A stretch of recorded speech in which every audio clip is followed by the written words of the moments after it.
Hi, third grade. Welcome to Second Step. We're ready for lesson 5. Okay, we have learned 4 learning skills so far. Let's talk about those real quick, okay? First, we learned about, do you remember? Focusing our attention, right? Getting our bodies turned toward the speaker and focusing all of our attention on who is talking to us, right? Or what we're listening to, okay? And that brings us to the second one, number 2, listening, right? We don't just listen with our ears, we listen with our eyes, our ears, and our brain, okay? We're focused and we're listening. The third thing that we talked about was our self-talk, right? And we talked about 2 basic reasons to use our self-talk, and that is to ignore distractions around us, saying, ignore that, focus on your work. And also, we talked about repeating things with our self-talk to remember directions, instructions, things like that, repeating a plan over and over in our brain. So those are a couple of ways we use our self-talk. And then the fourth thing and final thing that we talked about last time was being assertive, right? And that's using a nice, calm, respectful voice to tell someone that we need help or to tell someone what we want. Okay, so those are our 4 learning skills. And all 4 of those learning skills are going to help us with our next unit. And our next unit is about understanding people's feelings. Okay, to understand what someone else is feeling is called empathy. Okay, and that's what we're going to talk a little bit about this week. But first, we're going to play a game called Feeling Factory. Okay, and the boss in a factory is called a foreman. So I'm the foreman and you're the factory worker, okay? And I'm going to show a feeling, and it's kind of like Simon Says. I'm going to say, foreman says, and I'm going to say, show the same feeling or show a different feeling, okay? If I say the same feeling, you do what I'm doing. If I say a different feeling, you do the opposite of what I'm doing. And I may not say, foreman says, so you just keep doing what we're doing, okay? All right, you ready? Okay. Foreman says, show the same feeling. Foreman says, show a different feeling. Foreman says, show the same feeling.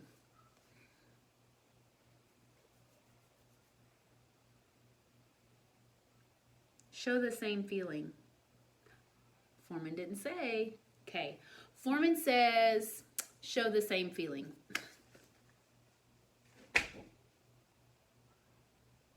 Foreman says, show a different feeling. Good job. Okay, how did you know what I was feeling?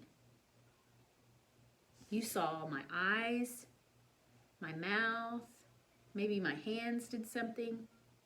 You were reading clues, okay? When we read clues on someone, we see how they're feeling by, are their eyes excited?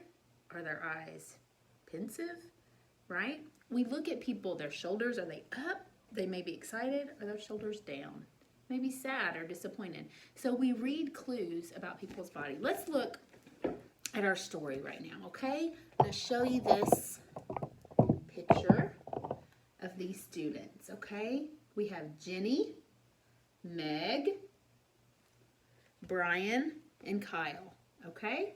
And as you can see, they're all having very different feelings, right? Let's look at Jenny first.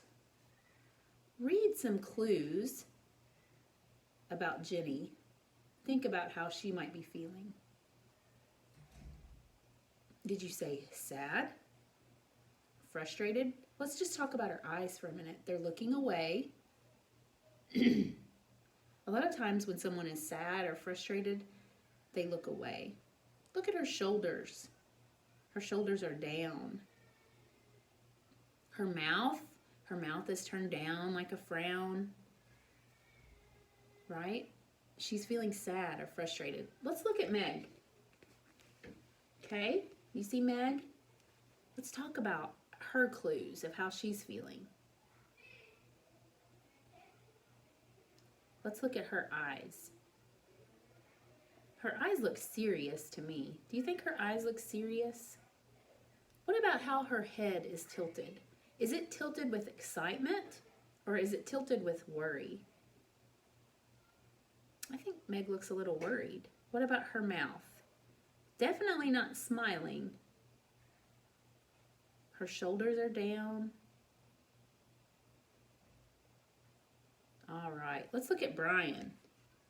It's not too hard to tell, is it, how Brian is feeling today? He looks like he's throwing his head back and laughing. His eyes are closed shut. He is smiling so hard. His shoulders are up. A big smile. Smiling eyes. All right, let's look at Kyle. Okay, his shoulders are up, aren't they? His mouth is turned up in a smile. He's looking at someone, making eye contact, laughing, smiling. He's happy, isn't he? All right, I'm going to link a video for you to go and watch on YouTube that explains the story of why these students are having these feelings. So I want you to go to that video, okay? Watch the video. It's lesson 5, second step, identifying others' feelings, okay? So watch that short video. It's just 20 seconds long, and then come back to my video and we'll talk about it, okay? Great. Okay. So if you watched the video, you saw why they're all feeling the way they are. Even though they all experience the same thing, they're each having very different feelings about what happened, aren't they? And we'll talk more about that in our next lesson, okay? Right now, I'm going to give you some scenarios to think about how you might be feeling and how someone else might be feeling. Let's take the first one, okay? Let's talk about going to get a shot at the doctor. How do you feel about that? Thumbs up or thumbs down? I would say thumbs down. It may make you nervous, scared, right? Do you think everyone feels that way? I don't know. Let's talk about something else. What about eating a new vegetable, a vegetable that you've never tried before? How would that make you feel? Maybe you love vegetables and you're so excited to try something new. Maybe you don't like vegetables at all. You've never tried a vegetable that you liked, so you're dreading having to try a vegetable. You're not excited at all, right? Even though we may experience the same thing, we may have different feelings about it. And this is so important for us to know empathy, understanding that someone else may feel differently about something, okay? So these are some things to think about.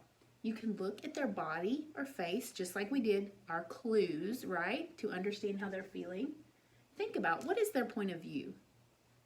Maybe they've had a rough experience at the doctor, and so they don't like going. Maybe every time you've gone to the doctor, it's been great, it's been fun. You got a sticker, or you got a stamp, right? But we may have very different feelings about going to the doctor, and that's okay. How can you help in this situation? If someone is feeling differently than you, how can you help them in that situation? What is a kind thing that you can say or do? Let's think about one more situation. What if you're playing soccer and you are asked to be the goalie? Would that make you excited or would that make you scared? If you love soccer and you've always wanted to be the goalie, this could be the best day of your life, right? But what if you are really nervous about getting out on the field in front of everyone? How would you feel? Very nervous and scared about that job, wouldn't you?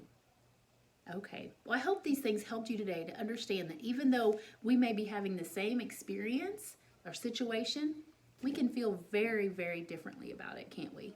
All right, and it's so important to understand people's feelings. It helps us be respectful. All right, have a great week.